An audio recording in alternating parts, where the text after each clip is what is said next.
The year is 2000. It's the turn of the century, and the music industry had changed a lot. Especially for punk rock, which was no longer the most mainstream rock genre like it was in the 1990s. Instead, mainstream rock was taken over by the aggressive stylings of nu metal, with bands such as Limp Bizkit and System of a Down. This left Green Day at a crossroads. Their 1997 record, Nimrod, performed well but lacked the major popularity that came from previous releases, such as 1994's Dookie. Nimrod was a major left turn for the band and included them experimenting with different genres of music, such as folk, surf, and hardcore rock. However, Nimrod did have one thing, a hit single. The folk acoustic ballad Good Riddance Time of Your Life, which was placed on the album as track 17 of 18, was one of the band's most successful singles, and in 1998 was famously featured in an episode of Seinfeld. The song was an unprecedented success for the band, especially for Billie Joe Armstrong, who wrote it in 1993 based on a breakup he had with a girl. Armstrong feared that the song was too different from the band's previous work, and would lead to them being seen differently by the general public. He told Spin magazine in 2005, "I was scared for that song to come out, because it was such a vulnerable song. To put that song out, and it was like, which way will it end up going? It was really exciting, and it kind of sparked more in us as songwriters to expand on that." And expand on that they did, as in October 2000, they would release their 6th studio album entitled Warning. Warning was different than anything the band had ever done at the time, and while Nimrod was very experimental, it still retained that classic punk sound that the band had always been known for. Meanwhile, Warning was stripped down, folky, and acoustic. It's a much more vulnerable and personal record. The songs on the album were mainly inspired by Bob Dylan's 1965 release Bringing It All Back Home, which Armstrong listened to repeatedly while working on Warning. The album was self-produced by the band, rather than getting their usual producer, Rob Cavallo. The reason for this was cited as tension amongst the band and Cavallo. The album's switch in style is evident before you even listen to it. You can see the difference just on the cover. It features a picture of the band walking down a street in Chinatown, which was a major change as it was the first time the members were featured on one of their covers. It shows how much more personal this album really is. In its 12 tracks and 40 minutes of runtime, the band proves that they were so much more than the slacker punk music that they were so known for. The album remains as one of the most underrated pieces of music the band ever put out. People didn't understand it at the time of its release, but it was really such an ambitious step in the right direction, full of some really great, well-written songs that unfortunately don't get the recognition they deserve. Plus, it also includes a few key themes, such as individualism, living life and not giving up, and hope. To show how great this album really is, I'm going to go through it track by track and explain why Green Day's 2000 release, Warning, is their underrated masterpiece.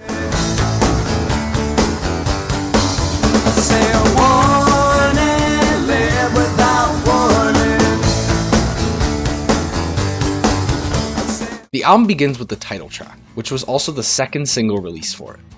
This is a song that sets the tone for the record perfectly, both in its folky-styled instrumentation and its lyrics. It is a mid-tempo song, which is carried by an acoustic guitar riff played throughout it.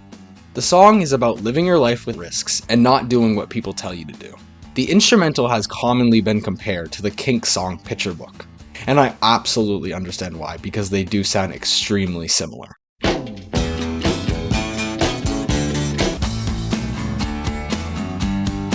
The lyrics are made up almost entirely of common warning signs, such as the message of stranger danger and keeping items out of reach of children. The first verse shows this well. This is a public service announcement, this is only a test. Emergency evacuation protest may impair your ability to operate machinery. Can't quite tell just what it means to me. Keep out of reach of children, don't you talk to stranger. Get your philosophy from above the sticker. Despite being made up of warnings, the song almost mocks these warnings and the people who only live by them, giving the viewer a warning themselves, to simply live without warning. Warning, live without warning. I say warning, live without warning. The second verse begins just like the first, using common warning signs. However, one of the lines of this verse sticks out to me a lot. The lyric tackles the topic of police brutality, questioning whether in the world, is the person who is being accused of the crime the dangerous one, or is it the officer who is the real dangerous one? This lyric references the racism in the police system that has been a problem for decades. The verse ends with a line that sums up the meaning of the song perfectly, saying that in life, you can either choose to stand up and question things, or shut up and become another mindless victim of authority. Caution, police line, you better not cross. Is the cop or mine the one that's really dangerous? Sanitation, expiration date, question everything, or shut up and be a victim of authority. Overall, Warning is a great intro to a great album. And it's not just a great song, it's a great protest too. It expertly questions and mocks authority, and also tackles politics well. This song and another later on the album were some of the first times that Green Day really analyzed the topic of politics in their music. But it certainly wouldn't be the last, especially considering what the band would go on to release later in their career. While the song is mid-tempo and slow, the lyrical content still feels so punk rock. The next song on the album is another great one, but it tackles a completely separate topic.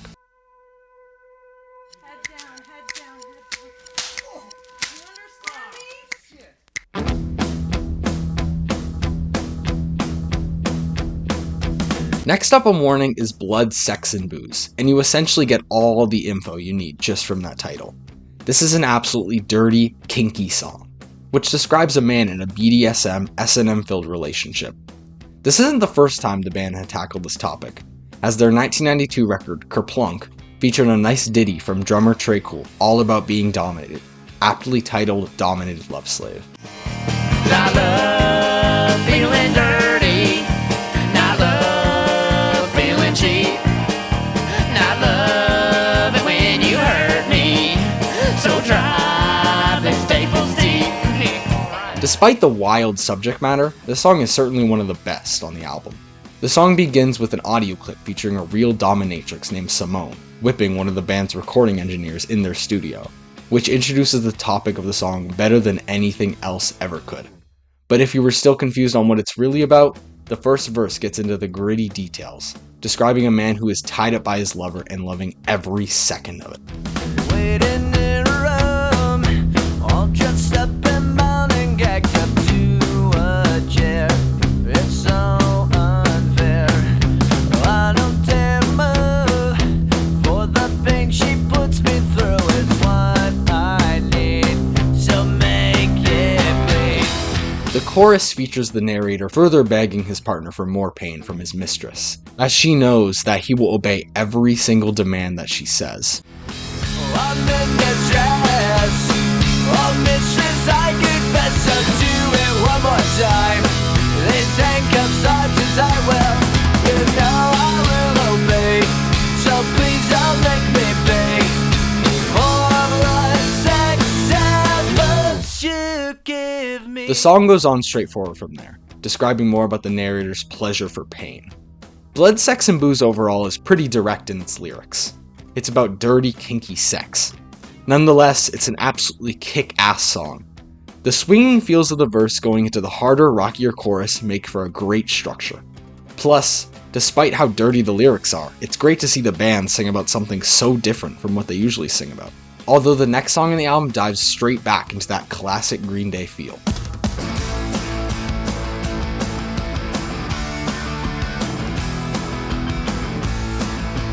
Track 3 on the album is entitled Church on Sunday, and it's another banger.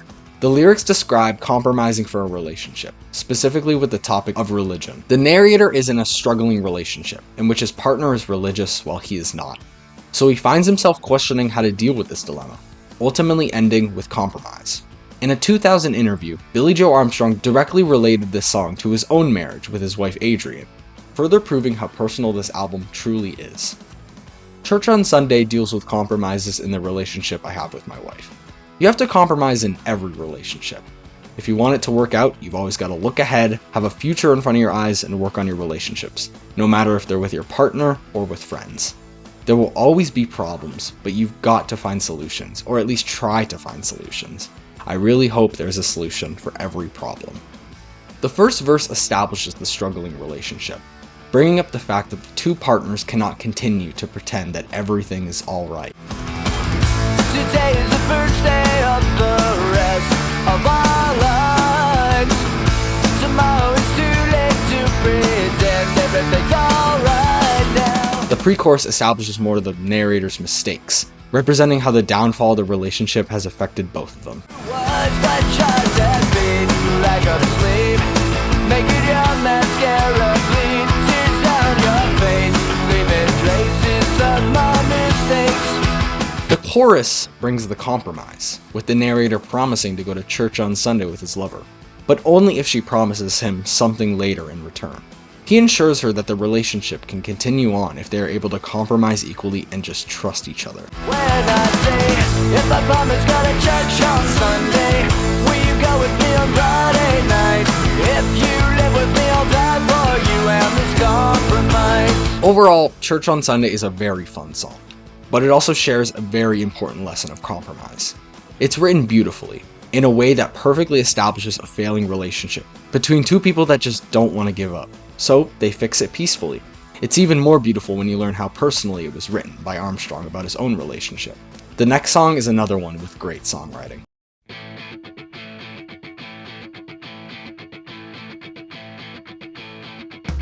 Track 4 on the album is entitled Fashion Victim. This song sounds a lot more like traditional punk Green Day, just with a little folky twist on it. It features a great guitar riff and is full of very genius songwriting, and is honestly one of the best written on the album. The lyrics describe and mock people in the fashion industry, those people who follow fashion trends and change themselves just to fit into society. It also tackles topics such as eating disorders and exploitation in the industry. The song's verses describe two different people, a man and a woman, and their perspectives as a model. The first verse describes the first victim, the man. Billie Joe describes a fashion show as if it were a dog and pony show, as in a highly rehearsed, elaborate promotional display, full of people such as the man, who will mindlessly wear anything they're told to. He's a victim of his own time, and his friendship shoot and die. It's a casualty just to the teeth in the latest genocide. Long the seasons come and go at the dark and party show. Gonna sit and beg and fetch the names and follow your dress code. What's in the name? The verse also tackles the topic of high-end fashion brands, using a quote from Shakespeare's Romeo and Juliet, "What's in a name?" to represent this. This line most likely represents how when a person is wearing a high-end fashion brand, they aren't really wearing the clothes themselves.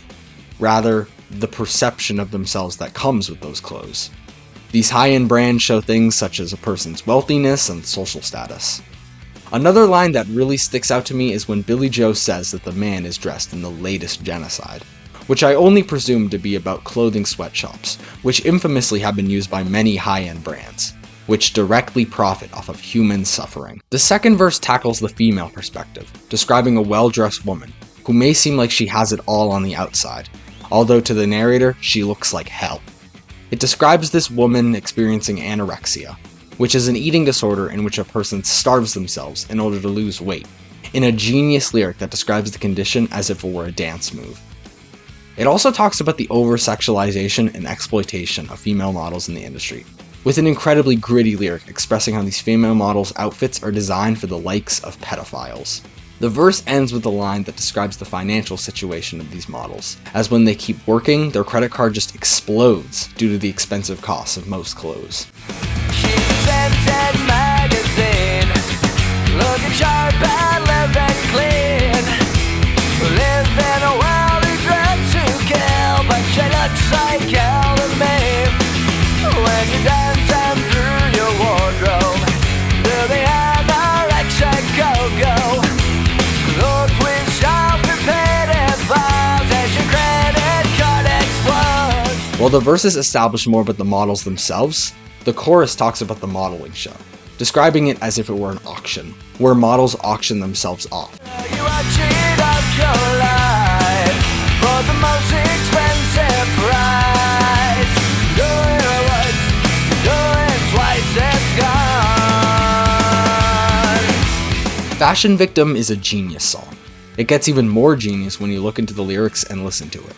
It's incredibly well written, mocking both the fashion industry and the models themselves. It helps that it sounds great too. The next song is another great one.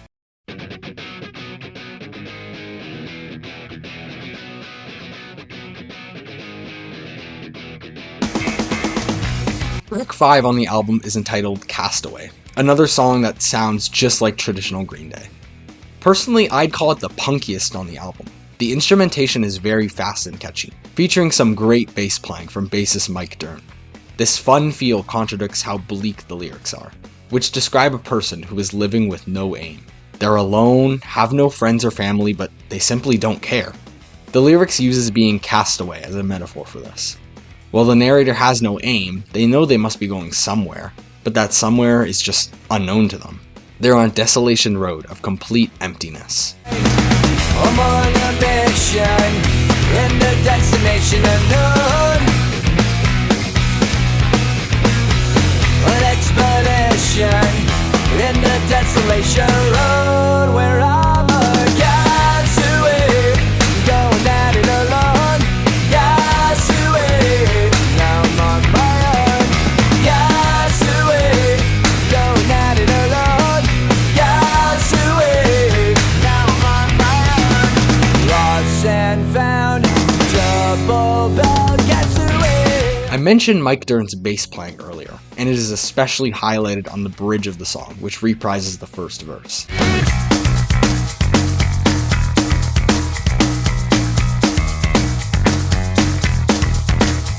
I'm on a sentimental journey in the sight and sound of no return and no looking back or down. A conscientious objector to the words in my mind.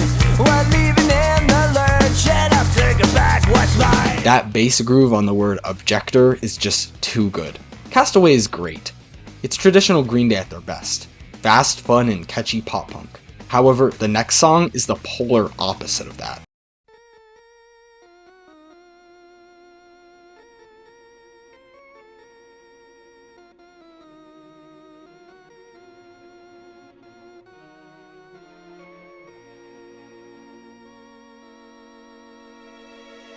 Track 6 on the album is entitled Misery, and it's quite strange.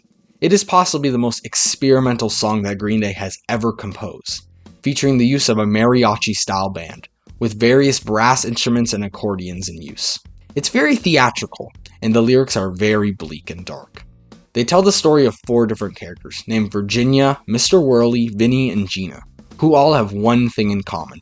They're all under the state of misery. 3 of these characters end up connecting in some way. Fans have often titled Misery as an ode to consequences, as it chronicles these characters and the consequences that they get when they put themselves in certain dangerous scenarios. Verse 1 begins with the story of Virginia. Virginia is a lot lizard, a prostitute who hitchhikes and sells their body to truckers. We're introduced to her within a miserable scenario, stuck in a car trunk with an open fracture. We are told that when Virginia is hitchhiking, she's simply hitching a ride to misery, pain, and suffering. Virginia was a lot lizard from FLA. She had a compound fracture in the trunk. It started when she ran away. Thumbs out on the interstate, she hitched a ride to misery. That's all we hear about Virginia for now. But next, we hear the chronicles of Mr. Worley.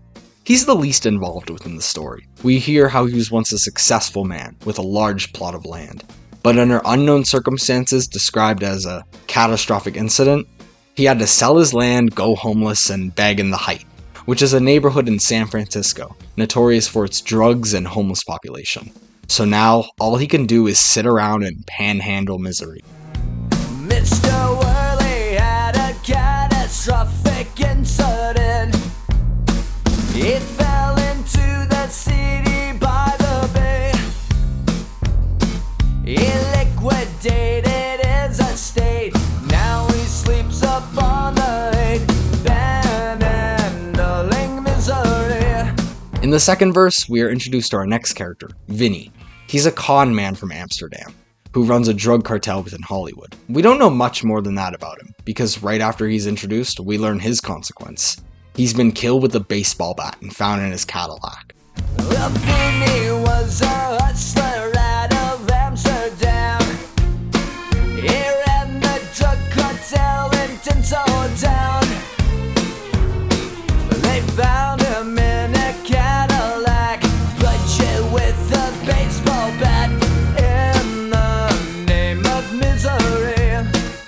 Our next character we're introduced to is Gina, who is Vinny's wife. Following his death, which is insinuated was done by Gina herself, she rides off to New York City, where she meets Virginia from verse 1. Her and Virginia elope, and along with the drugs, live happily ever in misery forever.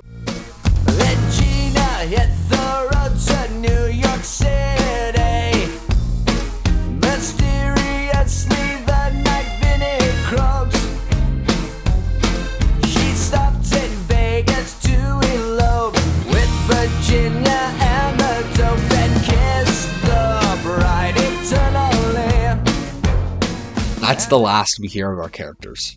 Virginia is married to Gina with her dead husband's drugs, Mr. Worley is homeless, and Vinny is dead. I told you it was dark. Now, one of the big highlights of the song is the bridge, which shows off the amazing and unique instrumentation, with a solo featuring multiple different instruments.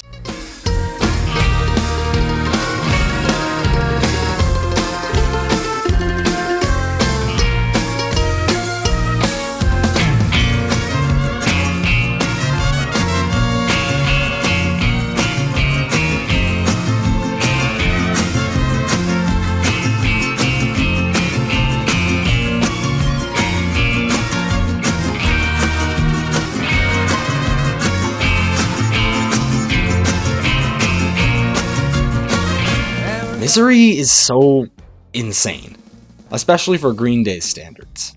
It's one of the first story-based songs they would ever write, a type that they would use very often in the future. It features some great experimental instrumentation and some very dark lyrics. But despite the dark subject matter, something about the song just makes you want to get up and dance. The experimentation works so well, and it gives us one of the most interesting songs the band has ever composed. This next song, however, is definitely my favorite.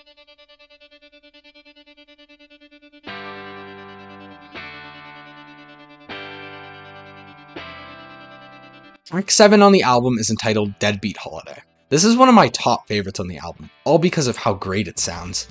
Billie Joe's dark songwriting is at its best, and the instrumentation is just incredible. It's another pretty bleak song, with lyrics describing someone who simply can't live a good life. Everything goes wrong for this narrator. However, they still decide to live the best of their ability and make the best of what they have. The song sets the tone immediately, with an incredible opening line describing the narrator and their dark life. Their house is on fire, and their cat is dead from a dryer incident, which is a lyric that Billie Joe wrote based off a real-life experience in which his cat named Zero died in his dryer. Wake up, the house is on fire, and the cat's caught in the dryer. Philosophy's a liar when your home is your headstone. The chorus describes the narrator celebrating his deadbeat life. They describe a vacant sign hanging above their home on a noose, possibly referencing suicidal tendencies. The narrator is alone with all of this darkness, but they are happy because at least they aren't completely alone, as they still have all their suffering with them. That sheds a pissing all away. Nothing but hell to bear when the lights are going down. Oh, deadbeat holiday, celebrate your decay. There's a vacant silence hanging high on a note over your own. Oh, deadbeat holiday, get on your knees and pray. There's a vacant silence hanging high, but at least you're not alone. Deadbeat Holiday is an incredible song. It's dark, although it celebrates its darkness, and is extremely fun at the same time. The lyrics are brilliantly written to describe someone who is heavily suffering, but still lives every day as well as they can. It's an absolute highlight on this incredible album. The next song continues on with this theme of dark lyrics sounding so fun, although it's much more folkier than usual.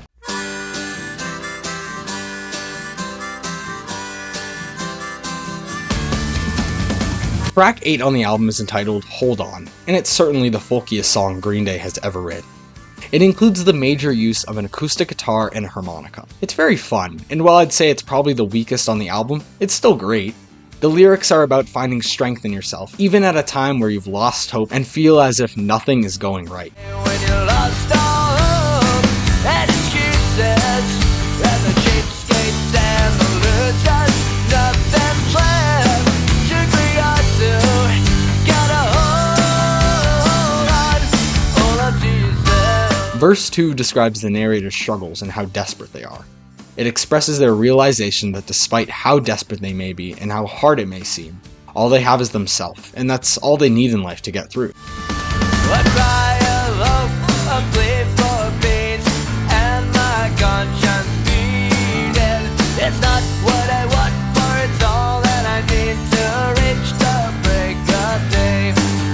So I run to the edge on the shadow of a doubt, with my conscience bleeding. Here lies the truth, the lost treasures of my youth, as I hold till the break of day. Hold On is fun, catchy, and uplifting. And while it may be the weakest song here, it's still pretty solid. The next song is another one of my favorites though.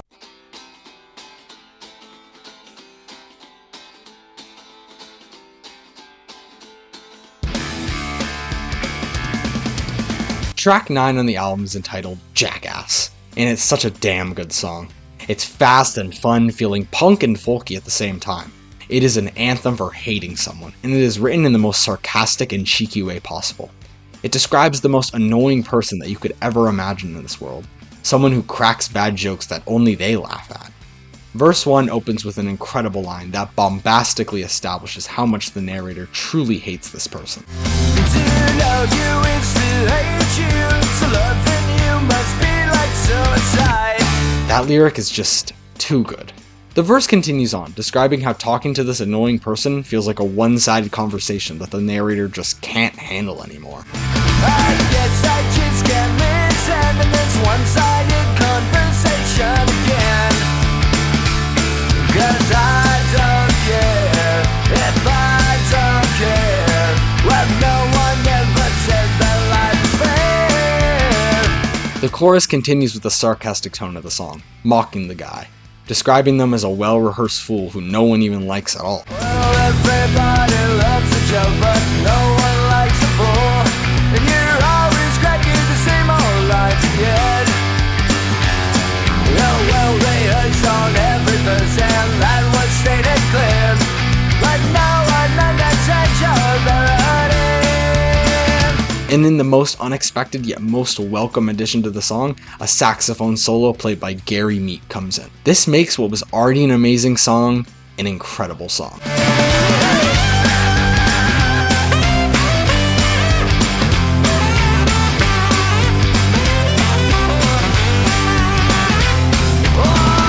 In the years since Warning has come out, there have been many rumors about Jackass being written about Blink-182, who are definitely described well by the lyrics, especially when you consider just how obnoxious their jokes were at this time. However, these rumors have never been addressed by either band and probably never will. Jackass is a true highlight of the album, featuring some great lyrics, catchy instrumentation, and an amazing saxophone solo. This next song is just as amazing as well.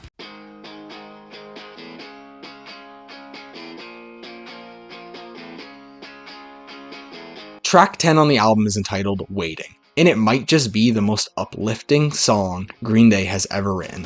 It was the third and final single, and it features a more power pop style. This song is so beautiful. It gives us a break from the bleakness that the album is filled with and features uplifting lyrics about looking at the future optimistically. The narrator looks on at their life with hopefulness. They are waiting for a moment where they feel that they can make something with their life. And although they don't exactly know what this future holds, they're just gonna keep moving forward. I've been waiting a long time for this moment to come. I'm destined for anything at all. Billie Joe explained the hopeful spirit of the song perfectly in a 2001 interview. It's about putting your best foot forward, even if you don't have any idea what's in store for the future. About trying to make a difference in your life. About having high goals even though you're not fully sure of what you want or where you're going to end up. You just keep moving forward and you don't give up. Verse 2 describes the narrator as they continue to wait for this moment, sensing that it is coming soon, whether they're ready for it or not. Dawning of a new era calling. Don't let it get you falling. Ready or not at all. I'm so close, enough to taste it. Almost, I can embrace this feeling on the tip of my tongue. The song ends ambiguously, with the narrator having not reached this moment. The final verse reprises the first, although changes the words long time to lifetime, showing the passing of time. This verse also represents the narrator's self-doubt, as they doubt their future holds anything at all, but they still wish themselves good luck and continue to wait. I've been waiting a lifetime for this moment to come. I'm destined for anything at all. Dumbstruck, color me stupid. Good luck, you're gonna need it where I'm going if I get there at all. Wake up,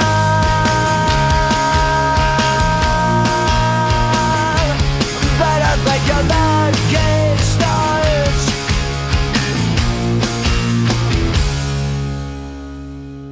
Waiting is one of the most beautiful songs that Billie Joe has ever written. It's optimistic, hopeful, and positive. It represents moving forward in life, even if you don't know what to do, and not giving up even when things seem hard. The calmer, poppier instrumentation matches the lyrics perfectly, feeling carefree and fun. It feels like a break of joy after hearing so much pain and suffering throughout Warning. It's certainly one of the highlights of the album. However, this next song is the one that everyone knows.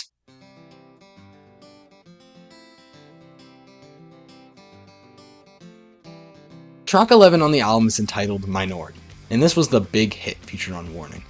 It was the first single released for it, and it still remains as one of the most popular songs the band has ever released. It is a folk punk smash, featuring a mix of acoustic guitar, harmonica, and hard electric guitar. It's probably the most political song on the album. In a 2020 Rolling Stone interview, Billie Joe spoke on the song, and how the upcoming election and the bad pop-punk music at the time inspired him to write it. After Time of Your Life, I started getting into playing more acoustic guitar, and I really wanted to have more for Warning. And there was also a lot of kind of bad pop-punk that was starting to happen, and I wanted to go against that genre. This felt like the next step. I wrote this right before the election between George Bush and Al Gore. I started feeling the political wheels starting to turn towards conservatism a little bit. I think that this song is sort of about declaring that you're stepping out of the line. You're not part of the sheep and trying to find your own individualism. It felt like we were diving into something that was more conceptual, for sure. This song is lyrically similar to the title track, both in its politicalness and its belief in individualism. It certainly feels like the first real and hard political strike the band ever wrote. The message is individuality, striking against those who follow whatever the media or government says, and the chorus represents this perfectly. I wanna be the minority.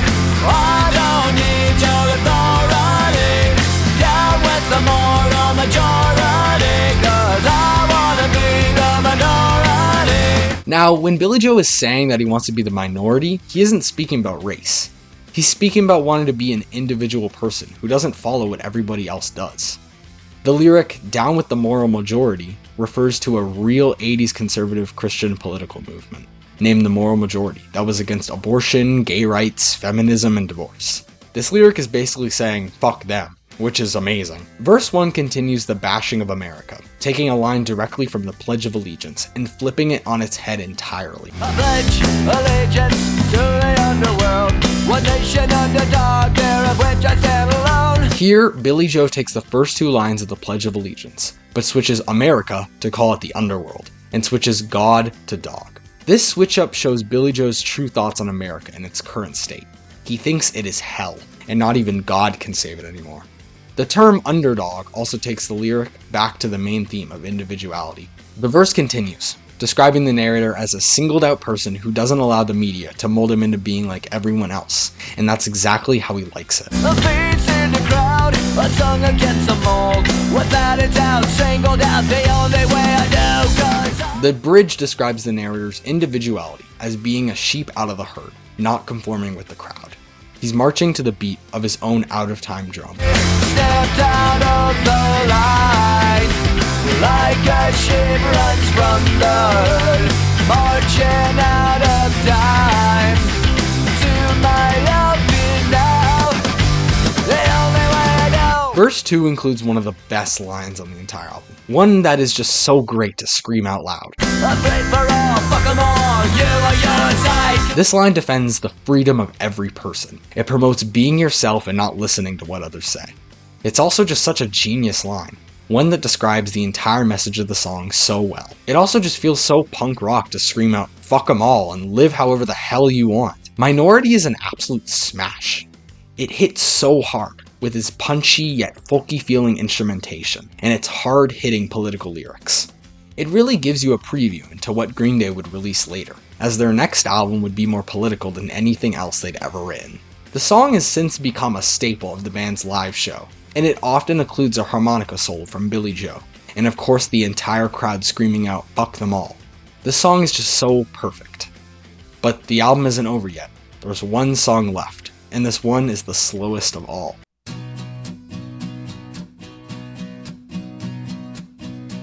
Track 12 on the album is entitled Macy's Day Parade, and it's a slow acoustic ballad to close off the record. This song closes off Warning perfectly, as it feels bitter, yet so soft, simple, and gorgeous at the same time. It also features a string arrangement. The lyrics speak on Billie Joe's opinions on the evils of consumerism, using the famous Thanksgiving tradition, the Macy's Day Parade, as a symbol of this. The overall moral is the fact that you cannot buy happiness, and that happiness doesn't come from material possessions. It's full of some really great songwriting with lots of metaphors to represent life inside of a consumer society. Within the first verse, Billie Joe describes Black Friday as the night of the living dead, as a day full of mindless zombies all swarming to get deals at every major store in America. Today's a Macy's Day Parade. The night of the living dead is on its way, with the credit report for duty call. The second half of the verse continues to reference the dead multiple times, with one line speaking on how the consumer and sales society has become so normalized that even coffins are on sale. The last line refers to a red light special, which is a term meaning to have oral sex with a woman while she is on her period.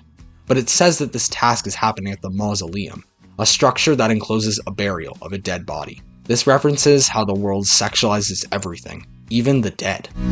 It's a lifetime guarantee, stuffed in a coffin, 10% more free. Red light special at the mausoleum. In the second verse, the narrator speaks on growing up in this consumer society. They describe being a child and living under the consumer mindset, but later learning the difference between having material possessions and truly being happy.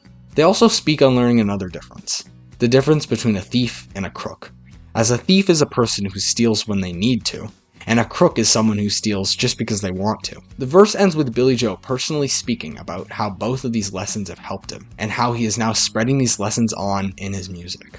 When I was a kid, I thought I wanted all the things that I haven't got.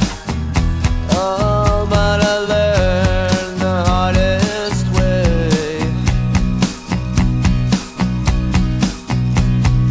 Then I realized what it took to tell the difference between thieves and crooks. Lesson learned of me and you. The song ends with a reprise of the chorus, describing how often someone is promised satisfaction from material things, but the narrator sees through this and realizes that all they want is hope in life. Give me something that I need, satisfaction guaranteed, 'cause I'm thinking about a brand new home, the one I've never known and where it goes. And I'm thinking about the only road, the one I've never known and where it goes. And I'm thinking about a brand new home, the one I've never known.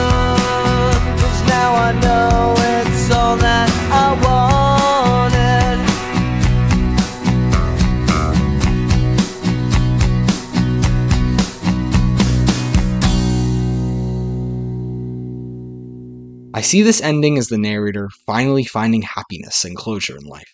After years of being disillusioned with this society, they finally found everything they ever needed. Macy's Day Parade is a perfect ending. Warning is an album full of dark and bleak stories about dark and bleak people. These stories often end not so well for these people, but the song switches that up and ends with the narrator finding hope and happiness, despite the darkness of the world that they live in. And that's where the album ends. Okay, editor's note, I really needed to add something here. Somehow while writing the script, the entire aspect of the drumming on this album completely slipped my mind, and I just really need to highlight it because wow. Tré Cool is always incredible at playing the drums, but the stripped down production on Warning gives him way more time to shine. Half of the songs on here would not be as good if they didn't have the amazing drumming of Tré Cool.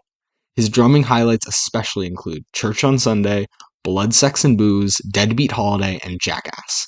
But the drumming on the entire album is just so great. Anyways, back to the outro.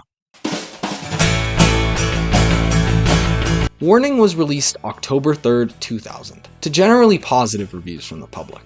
However, the record left some critics and fans mixed. Famously, NME magazine gave the album a 5 out of 10, saying that it shows signs of a band losing their way. Following the release, many started to believe that Green Day would break up.